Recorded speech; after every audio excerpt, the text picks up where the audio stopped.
Mexico. This pyramid is the second largest, well, it was the second largest pyramid by volume on the planet. It's now the third largest. And I don't know if you can get an appreciation for the scale of this, but I like this picture because see these tiny dots, that's people. Just to show you how massive this thing is. And unlike the pyramids of Egypt, the pyramids built by the Olmecs were meant for you to mount. They were meant for you to climb them and go up there and behold the greatness of your ancestors. This was built by black people.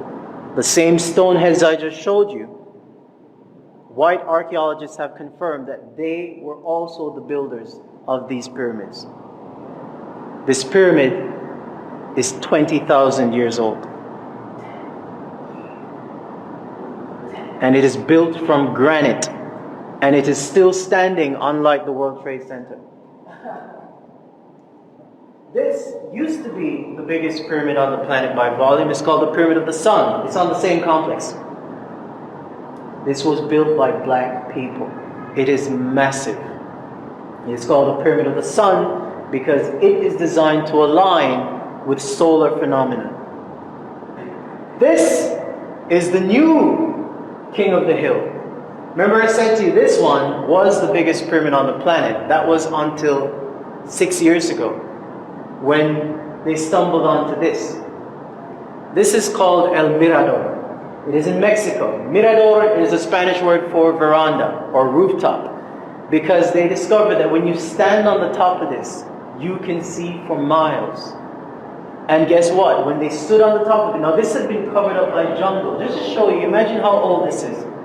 This is real. This is not from a movie. This is not special effects. This is an actual photograph. Alright? This pyramid is massive. You can't even see the base of it. It is so old that trees were growing up from inside it. This is in Guatemala, Central America. And this whole area was covered up by jungle for thousands of years. They don't even know exactly how old this is. But so far they've dated it, they've estimated it's 26,000 years. There are potentially thousands of massive pyramids in that one city complex alone. Built 26,000 years ago at least, built by the Olmec Sheep, black people. So that's the first lie about Arawaks. The second lie, Cristobal Colon was a mercenary. This is the man that you know as Christopher Columbus.